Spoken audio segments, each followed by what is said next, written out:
Aziz milletim, kıymetli Zonguldaklılar, değerli misafirler, sizleri en kalbi duygularımla, muhabbetle selamlıyorum. Bugün Zonguldak'ta her biri birbirinden güzel bir dizi program vesilesiyle bir araya gelmiş bulunuyoruz. Cuma namazını hemen akabinde açılışını yaptığımız Uzun Mehmet Camii'nde kıldık. Deniz kıyısında inşa edilen bu camimizin şehrimize kazandırdığı mehabet, önemli bir medeniyet eseri olarak Zonguldak'ımıza farklı bir zenginlik kazandıracaktır. Bir kez daha bu güzel eseri inşa ederek Zonguldak halkının istifadesine sunan hayırseverlerimize şahsım, milletim adına teşekkür ediyorum. Buradan Zonguldak Belediye'mize ayrıca bu süreci yakından takip ettiği için teşekkür ediyor ve akabinde belediyemizi de ziyaret etmek suretiyle şehrimize yapılan hizmetleri ve projeleri dinleme imkanını bulduk. Bu ziyaret sırasında Deniz Kurdu 2021 tatbikatına bağlanarak kahraman askerlerimize başarılar diledik. Türk Silahlı Kuvvetlerimizin en kapsamlı tatbikatlarından biri olan Deniz Kurdu sayesinde denizlerimizdeki harekat kabiliyetimizi görme ve geliştirme imkanı elde ediyoruz. Barbarosların, Turgut Reislerin, Seydi Ali Reislerin, Oruç Reislerin torunlarının daha nice şanlı, şerefli zaferlere imza atacaklarına inanıyoruz. Belediyedeki programımızın ardından kendi alanında Avrupa'nın en büyük entegre tesislerinden olan MFA Maske Fabrikası'nın açılış heyecanını yakaladık ve yaşadık. Koca Yusuf adı verilen bu fabrikada diğer ürünlerin yanı sıra Türkiye'nin ilk biyomaskesiyle Türk polisinin kullanımına sunulan tam ve yarım yüz gaz maskeleri de burada üretilecek. Zonguldak'ın 2020 senesinde ihracat şampiyonu bu fabrikamızın şehrimize kazandırılması ve bu süreç içerisinde emeği olan iki sahibini de ayrı ayrı tebrik ediyorum. Şimdi de tarihi bir ana şahitlik etmek üzere Filyos'tayız. Heyecanlıyım. Zira bu eser 10 yıllık değil, 20 yıllık değil. Bu eserin mazisi 150 yıl. Ta Sultan Abdülhamid'e dayanıyor. Ama o günden bugüne ihmallerle geldi dayandı. Buraya gelmeden önce limanı ve gaz işleme tesislerimizin inşa edileceği alanı gezdik. Sunumları dinledik. Büyük tonajlı gemilerin yükleme ve boşaltma yapabileceği uluslararası bir ticaret ve sanayi alanı kurma projesi olan Filyos Limanı nihayet hayata geçti. Şöyle bir arkadaşlarımız VTR'si ile bize bir gösteri versinler.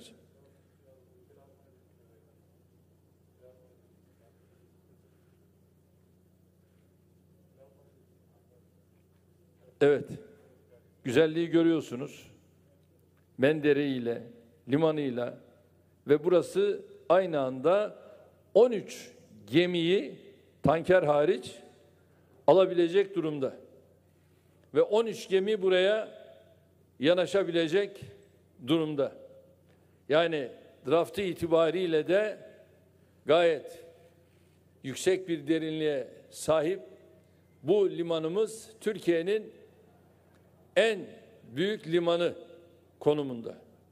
Ve bu da şu anda Batı Karadeniz'de yerini görüyorsunuz. Gayet muhteşem mendireğiyle olsun ve iç dış yanaşma alanlarıyla olsun, Batı Karadeniz'de böyle güzel bir limana Zonguldak'ımızın sahip olması demek, artık buradan dünyaya açılma şansını Zonguldak'ta yakalayacağız. Bu liman aynı zamanda 2023 hedeflerimiz arasında yer alan ülkemizi dünyanın ilk 10 ekonomisi arasına çıkarma projemizin de önemli altyapılarından biridir.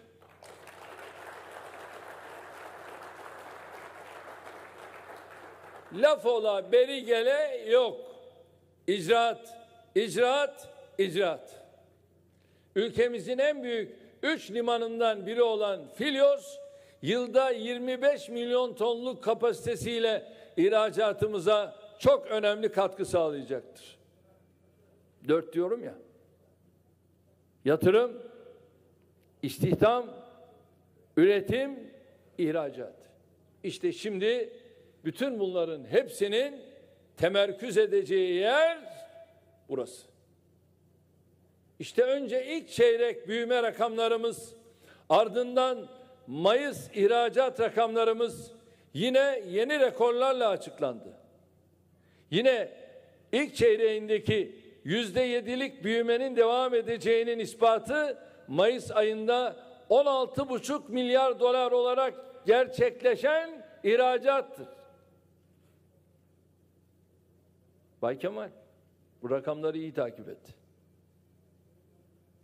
Böylece yılın ilk 5 ayındaki ihracat rakamımız bir önceki yılın aynı dönemine göre %38 artışla 85 milyar doların üzerine çıkmıştır. İhracatın ithalatı karşılama oranının %80'ler düzeyinde gerçekleşmesi yakaladığımız ivmenin sağlıklı ve kalıcı olduğunu gösteriyor. İnşallah yıl sonunda 200 milyar dolarlık ihracat rakamına ulaşmanın ışığını görmeye başladık. Enflasyondaki düşüşün sürmesi de başka bir sevindirici haberdir. Ülkemizin artan ihracatı bakımından kritik öneme sahip şu Filyos limanı Türkiye yanında tüm Doğu Avrupa'nın konteyner, dökme yük ve kuru yük ticaretini yürütebilecek potansiyele sahiptir. Hamdolsun Allah'a. Bunu da yakaladık. Limanın altyapı inşaatı kamu kaynaklarıyla tamamlanırken üst yapı, ekipman ve işletme süreçleri yap, işlet, devlet modeliyle hayata geçecektir. Bunu herkes bilmez ha. Bunu bizim ekibimiz bilir. Bugün limanın inşası tamamlanan şu mendirek, geri saha ve rıhtım bölümlerini hizmete açıyoruz. Karadeniz'in çıkış kapısı olacak Filyos Limanı hem Marmara limanlarının ve boğazların yükünü hafifletecek hem de Orta Asya ve Karadeniz kaynaklı dış ticaretin demiryolu ağımız üzerinden güneye ve Orta Doğu'ya ulaşmasını sağlayacaktır. Filyos Limanı'nın ülkemize, bölgemize, sektörlerimize ve milletimize hayırlı olmasını diliyorum. Limanın inşasında emeği geçen bakanlığımızdan yüklenici firmaya, mühendisinden işçisine herkesi tebrik ediyorum. Değerli misafirler, bugün açılışını yaptığımız Filyos Limanı aslında Filyos Vadisi projesinin bir parçasıdır. Endüstri bölgesi, limanı, demiryolu ve diğer ulaşım imkanlarıyla Filyos Vadisi ulusal ve uluslararası yatırımcılara entegre sanayi konsepti sunuyor. Bu vadide yatırımcılarımıza birçok imkan vaat ediyoruz. Milli teknoloji hamlesi vizyonu ışığında yüksek katma değerli üretimin artırılması ve verimliliğin yükseltilmesi için sanayi ve teknoloji yatırımlarımıza devam ediyoruz. Filyos Vadisi'nin görüyorsunuz göbeğinde yer alan yaklaşık 600 hektarlık alana sahip Türkiye'nin ilk mega endüstri bölgesi olan Filyos Endüstri Bölgesi'ni işte bu vizyonla ne yaptık? İlan ettik. Bölge 350 kilometre çapındaki bir alanda 30 milyon nüfus ve 80 milyar dolarlık ekonomiye erişim imkanı sağlıyor. Ayrıca havalimanı, demiryolu ve karayolu bağlantılarına sahip stratejik konumu ile muazzam bir lojistik fırsatı içerisinde barındırıyor. Filyos Endüstri Bölgesi büyük yatırımcıları bölgeye çekerek iç piyasa talebinin karşılanması ve dış ticaret açığının azaltılması noktasında üretim üssü olarak çalışacak. Yenilikçi ve çevre dostu bir yaklaşımla tasarlanan endüstri bölgesi başarılı dünya örneklerinde olduğu gibi özel sektörün liderliğinde profesyonel bir şekilde faaliyetlerine başladı. Endüstri bölgesi orta, yüksek ve yüksek teknoloji odaklı yatırımlara ev sahipliği yapacak. Yer tahsisleri yapıldıktan sonra temel atma faaliyetleri başlayacak. İnşallah Filyos Vadisi entegre yapısıyla önümüzdeki dönemde bölgenin ve Türkiye'nin üretimine, ihracatına ve istihdamına çok önemli bir katkı sunacak. Filyos Vadisi projesinin de şimdiden ülkemize hayırlı olmasını diliyor. Burada kurulacak tesislere bereketli ve bol kazançlı çalışmalar temenni ediyorum. Değerli misafirler, bu bölgenin stratejik özelliğini artıran bir diğer hususta, evet biliyorum heyecanla bekliyorsunuz. Karadeniz'deki Sakarya gaz sahasında tespit ettiğimiz doğalgazın kara bağlantı ve işleme tesisine ev sahipliği yapacak olmasıdır. Bilindiği gibi Karadeniz'de çalışmalara başlayan Fatih sondaj gemimiz, görüyorsunuz, geçtiğimiz yıl toplamda 405 milyar metreküplük doğalgaz rezervi keşfettik. Bu sonuç dünyada 2020 yılında denizlerde yapılan en büyük keşif olarak kayıtlara geçmiştir. Biz yıllar yılı kiralama usulü bu işleri yapıyorduk. Ama şimdi artık kiralama usulü geride kaldı. Şimdi kendi gemilerimizle hem sismik araştırmaları yapıyoruz hem de sondaj araştırma çalışmalarımızı yapıyoruz. Ve artık bütün bunları yaparken acaba kim ne der? Yok. Ya biz ne deriz var. Karar bizim. Ülkemizin hidrokarbon kaynakları konusundaki uzun arayışların nihayet yüz güldüren bir neticeye ulaşması olarak gördüğümüz bu keşfin yeni müjdelerin öncüsü olması dileğimizi her fırsatta ifade etmiştik. İşte şimdi milletimizle yeni bir müjdeyi daha paylaşıyoruz. Heyecanlıyım. Fatih sondaj gemimiz yine Sakarya gaz sahasındaki Amasra 1 kuyusunda, hazırsanız, 135 milyar metreküplük yeni bir doğal gaz keşfi daha yaptı. Hayırlı olsun. Hayırlı olsun. Böylece Karadeniz'deki toplam gaz keşfimiz 540 milyar metrekübe ulaştı. Bu güzel haberin ülkemize ve milletimize hayırlı olmasını diliyorum. Amasra 1 kuyusunun çevresindeki yeni aranma ve sondajlama çalışmalarımız sürüyor. Durmak yok. Yola devam. İnşallah bu bölgeden yeni müjdeli haberler de bekliyoruz. Biraz sonra canlı bağlantı kuracağımız kanuni sondaj gemimiz Fatih'in açtığı kuyuları üretime hazır hale getirmek üzere faaliyete başlayacak. milletimize söz verdiğimiz şekilde Karadeniz gazını 2023'te kullanıma sunmak için arkadaşlarımız görüyorsunuz gece gündüz çalışıyor. Filyos'taki tesisi de hızla tamamlayarak hem denizde hem karada bu işi bir an önce bitirmekte kararlıyız. Türkiye'yi en büyük cari açık kalemi olan enerji ithalatından kurtararak kalkınma hamlemizi hızlandırmak en büyük hedefimizdir. Denizdeki doğal gazı karaya 3 etapta çıkarmayı planlıyoruz. Birinci aşama deniz tabanında kurulacak doğal gaz üretim sistemleridir. İkinci aşama karada doğal gazı işleyecek ve kullanıma hazır hale getirecek olan tesistir. Üçüncü aşama ise denizdeki sistemle karadaki tesis arasındaki bağlantıyı sağlayacak boru hattıdır. Doğalgaz kullanıma hazır hale geldiğinde zaten ekonomimize büyük katkı sağlayacaktır. Bu aşamaya kadar karada ve denizde yapılan her işlem, her yatırım, her çalışma milli ekonomimize ilave katkı sağlayacak, imkanlar ortaya çıkartacaktır.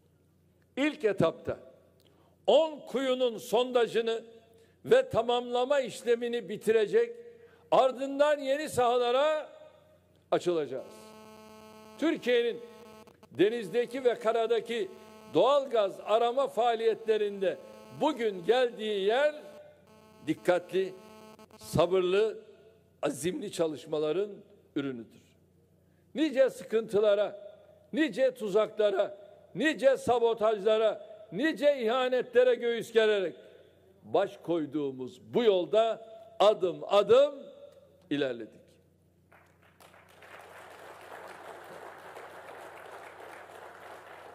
Ecdadımız Fatih, aşılmaz denilen surlarla çevrili İstanbul'u gemileri karadan yürüterek fethetmişti. Biz de maruz kaldığımız gizli açık nice ambargoyu, siyasi baskıyı, ekonomik engeli, sinsi ayak oyunlarını aşarak ülkemizi 2023 hedeflerinin eşiğine getirdik. Bugün topladığımız meyvelerin gerisinde işte böyle bir arka plan vardır. Temelini attığımız doğalgaz, kara bağlantı ve işleme tesisinin bir an önce tamamlanması ümidiyle şimdiden ülkemize ve milletimize hayırlı olmasını diliyorum. Doğalgazın bulunmasından milletimizin hizmetine sunulmasına kadar tüm aşamalarda emeği geçen, katkısı olan herkese ülkem ve milletim adına şükranlarımı sunuyorum. Değerli misafirler, enerjide elde ettiğimiz başarılar Karadeniz'deki doğalgaz keşfiyle de sınırlı değildir. Geçtiğimiz haftalarda Diyarbakır ve Kırklareli'ndeki 3 kuyuda günlük 6.800 varillik yeni petrol keşfi yapmıştık. Sadece son 3 yılda bu tür gayretlerle günlük petrol üretimimizi %35 artırarak 61.000 varile çıkardık. Böylece yıllık petrol üretimimiz 54 milyon varil sınırına dayandı.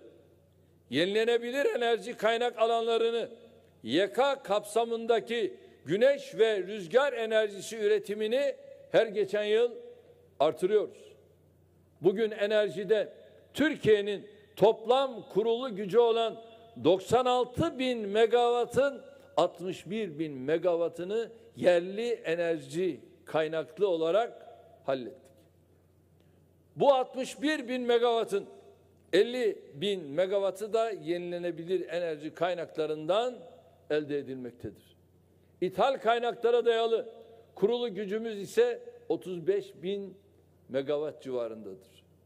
Yenilenebilir enerji konusunda önemli atılımlarımız var. Halihazırda 1000 megawattlık güneş enerjisi yatırımıyla ilgili süreci tamamladık. Bu yıl 2000 megawattı güneş, ve 2000 megawattı rüzgar olmak üzere toplamda 4000 megawattlık yenilenebilir enerji yatırımını harekete geçirmiş olacağız. Akkuyu nükleer güç santralinin 3. reaktörünün temel atma törenini Rusya Devlet Başkanı Sayın Putin'le birlikte gerçekleştirdik. İnşallah bu santralin ilk reaktörünü 2023 yılında hizmete alacağız. Vadeli elektrik piyasasını da devreye alarak elektriğin ileri tarihli alım ve satımına imkan sağlıyoruz. Her alanda olduğu gibi enerjide de çalışmaya, üretmeye, gelecek nesillere eser bırakmaya devam edeceğiz. Değerli misafirler,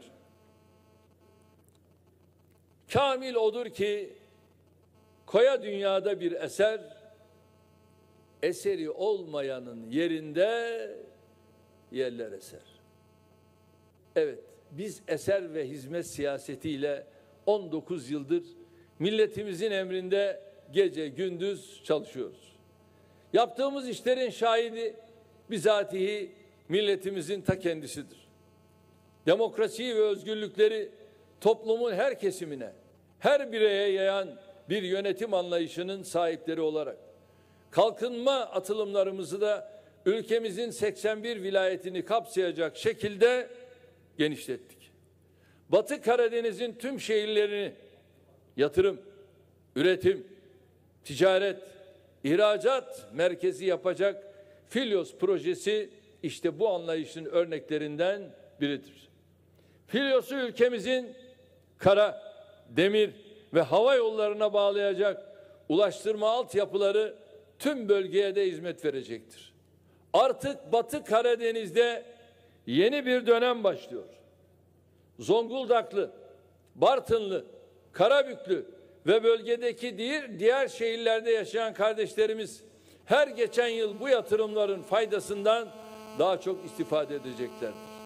Türkiye'nin yatırım, istihdam, üretim, ihracat ve büyüme odaklı kalkınma hamlelerinin somut neticeleri birer birer ortaya çıktıkça 2023 hedeflerinin 2053 vizyonunun afaki söylemler olmadığı çok daha iyi anlaşılacaktır.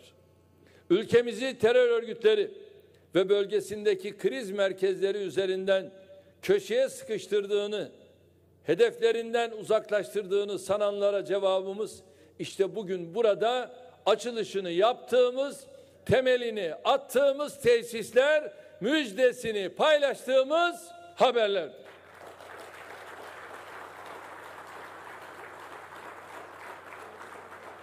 Büyük ve güçlü Türkiye'nin ayak sesleri giderek daha yakından gelmeye başladıkça birilerinin telaşı da artıyor. Ama ne yaparlarsa yapsınlar, bu kutlu yürüyüşü engelleyemeyecekler. Bu duygularla hepinizi sevgiyle, saygıyla selamlıyorum. Şimdi ülkemizle birlikte tüm dostlarımızın da sevinçle takip ettiğine inandığım açılış ve temel atma törenlerimize geçiyorum. Ve önce kanuni sondaj gemimizle bağlantımızı gerçekleştiriyoruz.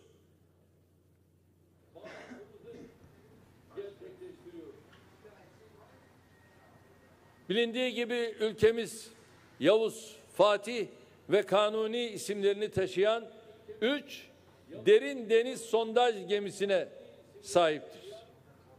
Maşallah üst üste keşifler yapan Fatih gemimiz halen Türkali 2 kuyusunda sondaja devam ediyor.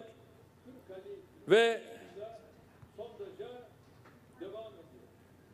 Kanuni gemimiz Fatih gemimizin doğalgaz keşfettiği kuyularda üretim için gereken testleri ve tamamlama faaliyetlerini yürütecek. Ve Deniz Operasyonlar Dairesi Başkanı Sayın Cem Erdem, Kanuni sondaj gemisi kaptanı Sayın Serkan Can, seslerimizi duyuyor musunuz?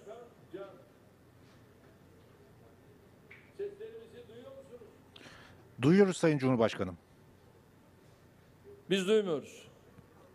Duyuyoruz Sayın Cumhurbaşkanım. Bir daha deneyelim. Sesimizi aldınız mı? Bir daha deneyelim.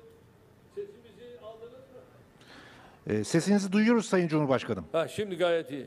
Evet. Ve Sesinizi duyuyoruz Sayın Cumhurbaşkanım. ha, şimdi gayet iyi. Evet. Tabii üst üste keşifler yapan Fatih gemimiz halen Türkali 2 kuyusunda sondaja devam ediyor. Kanuni gemimiz Fatih gemimizin doğalgaz keşfettiği kuyularda üretim için gereken testleri ve tamamlama faaliyetlerini yürütecek. Akdeniz'de görev yapan Yavuz gemimize geçmeden önce Cem Erdem Bey'i şöyle bir dinleyelim. Cem Bey buyur bakalım.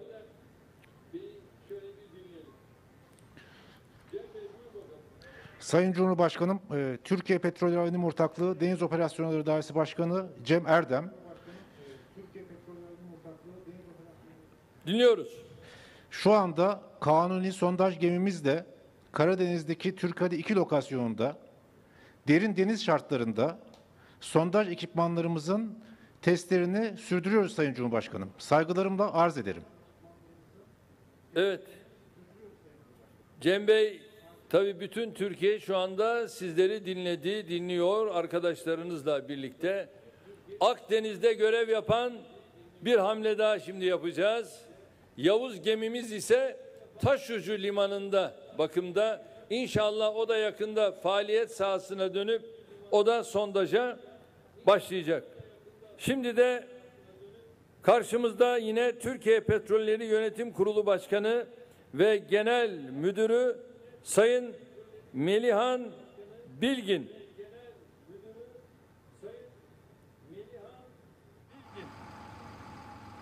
Melihan Bey buyurun. Sayın Cumhurbaşkanım, kara işleme tesisleri Sayın Cumhurbaşkanım, kara işleme tesislerinin temel atma töreni için hazırız. Arz ederim. Evet, ben de çok teşekkür ediyorum. Tabii aynı şekilde sizleri de tüm ülkemiz dinledi, dinliyor. İkinci bağlantımız da Filyos doğalgaz kara bağlantısı ve gaz işleme tesisi temel atma töreniydi. Limanımızın hemen yanı başındaki bu tesis denizden çıkartılan ve boruyla karaya ulaştırılan gazın önce içindeki suyu ve diğer sıvıları ayrıştıracaktır. Daha sonra gazın içindeki partikülleri yine bu tesiste filtrelenecek, basıncı ayarlanacak ve kullanıma hazır hale gelen gaz şebekeye sevk edilecektir.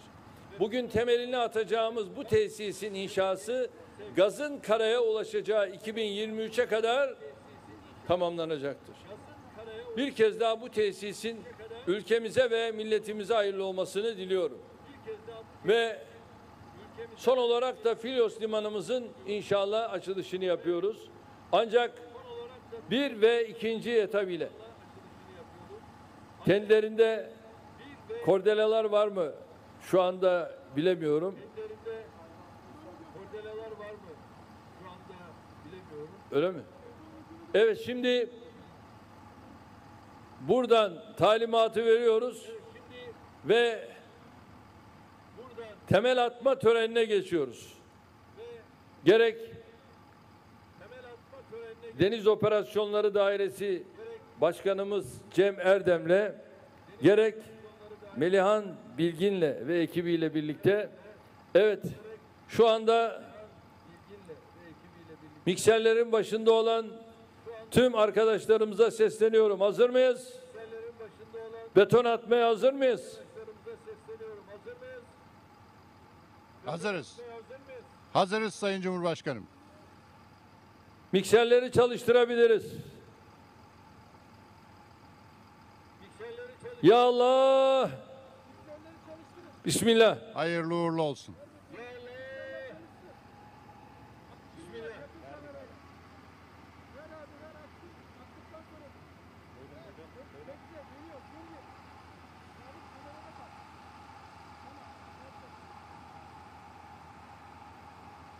Karadaki henüz mikserlerden betonları görmedik. Geliyor galiba. Evet.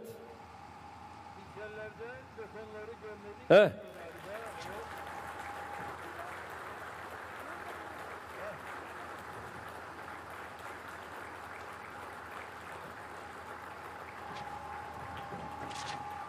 Devam edelim. Diğer tarafı da bu arada görelim.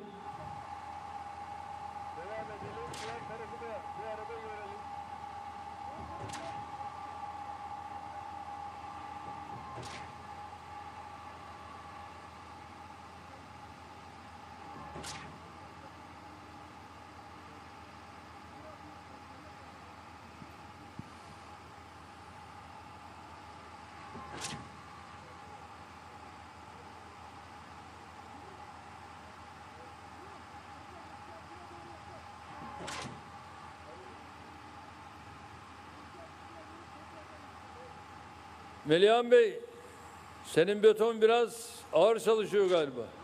Melihan Bey, senin beton biraz ağır. Güzel. Ağır olsun, hayırlı olsun Sayın Cumhurbaşkanım.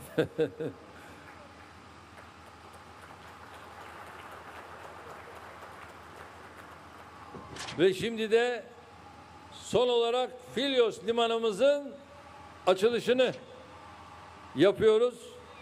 Tüm emeği geçen kardeşlerime, şahsım, milletim adına çok çok teşekkür ediyorum. Rabbim yar yardımcımız olsun ve inşallah tüm bu petrol kuyularından, doğalgaz kuyularından da bereketli inşallah neticeler almayı Rabbim bizlere nasip etsin. Mendirek bölümünün inşasına 2016'da, Gerisağ ve Rıhtım inşasına 2019'da başlanan Filyos limanı toplamda, evet buraya dikkat edelim, 2 milyar 225 milyon liralık bir yatırım yapılmıştır. Liman ve endüstri bölgesinin 12 kilometrelik demiryolu ve 4,5 kilometrelik karayolu bağlantılarıyla ilgili hazırlıklar da süratle devam ediyor. İnşallah en kısa sürede bu işlerin ihalesi yapılacak, inşasına başlanacaktır. Doğuda Trabzon, güneyde Mersin ve batıda İzmir, Çandarlı limanlarını kuzeydeki Filyos'ta tamamlayarak ülkemizin dört bir yanını ticaret ve ihracat limanlarıyla kuşatmış oluyoruz. Toplam 232 hektarlık bir alana yayılan bu liman aynı anda 13 gemiye hizmet verebilecek kapasitesiyle gerçekten önemli bir kuru yük, konteyner ve kargo ticaret merkezi olacaktır. Bir kez daha limanımızın bölgemize ve ülkemize hayırlı olmasını diliyor. Projenin bu aşamaya gelmesinde emeği geçen tüm arkadaşlarıma teşekkür ediyorum. Kalın sağlıcakla. Cumhurbaşkanımız Sayın Recep Tayyip Erdoğan'a konuşmaları için çok teşekkür ediyor ve zat devletlerini sahnede misafir ediyoruz. Sayın Cumhurbaşkanımız şimdi Filyos Limanı açılışını kurdele kesmek suretiyle gerçekleştirecektir. Sayın Cumhurbaşkanımıza refakat etmek üzere Sayın Cumhurbaşkanı Yardımcımızı, Sayın Cumhurbaşkanlığı Yüksek İstişare Kurulu üyelerimizi, Sayın Türkiye Büyük Millet Meclisi eski başkanlarımızı, Sayın bakanlarımızı, Sayın Genel Başkan Yardımcılarımızı, Sayın milletvekillerimizi, Sayın Zonguldak Valimizi, Zonguldak Belediye Başkanımızı ve AK Parti Zonguldak İl Başkanımızı sahneye davet ediyoruz. Ve Milliyetçi Hareket Partisi İl Başkanımızı sahneye davet ediyoruz. Buyurunuz lütfen. Evet, tüm milletvekillerimizi, AK Parti ve Milliyetçi Hareket Partisi milletvekillerimizi davet ediyoruz efendim. Ben de efendim. Sayın Cumhurbaşkanım, haklısınız efendim.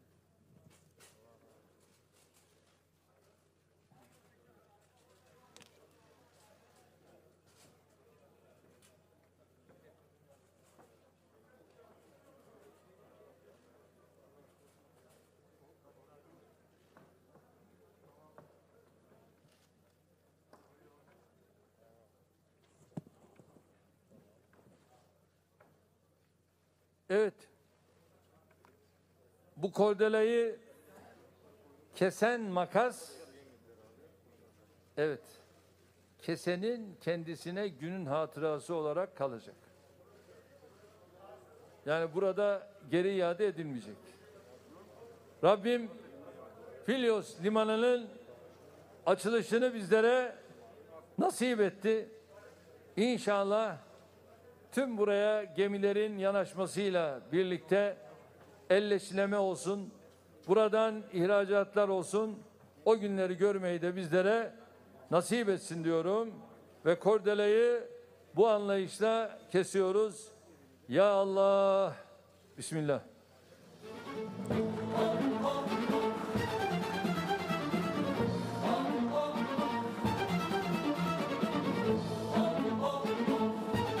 Değerli konuklar, Cumhurbaşkanımız Sayın Recep Tayyip Erdoğan, Filyos Limanı'nın açılışını kurdele kesmek suretiyle gerçekleştirmiş ve Zonguldak'ımızın, ülkemizin hizmetine sunmuştur.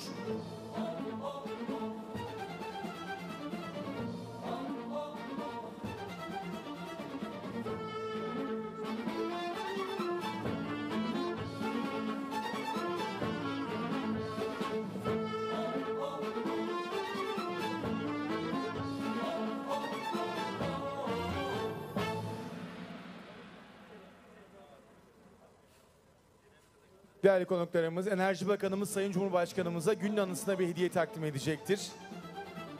Sayın Cumhurbaşkanım, buyurunuz efendim.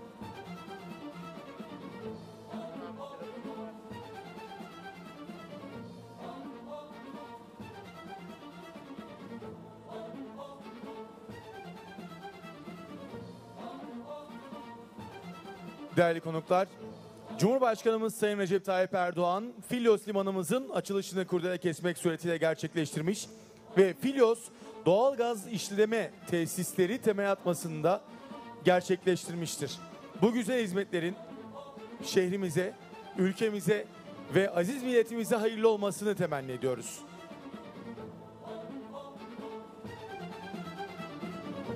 İlklerin ve hizmetlerin öncüsü Cumhurbaşkanımız Sayın Recep Tayyip Erdoğan'a bu güzel hizmetler için çok teşekkür ediyoruz.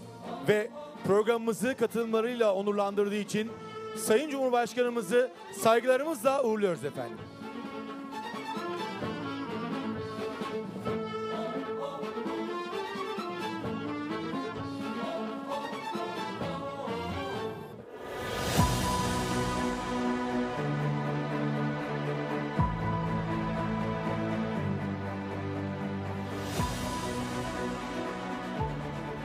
Bitmez. İçimizdeki enerji hiç bitmez.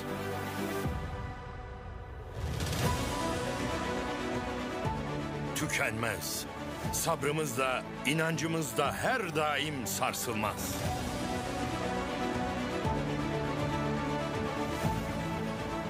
Döndüremez kim gelirse gelsin bizi bildiğimiz yoldan.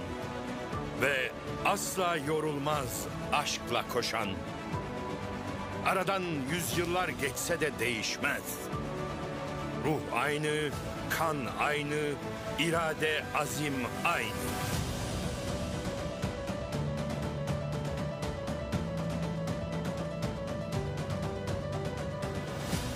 Türkiye artık hiçbir alanda birilerinin gölgesine sığınma ihtiyacı duymadan kendi ayakları üzerinde durabilecek güce, iradeye ve kaynağa sahip.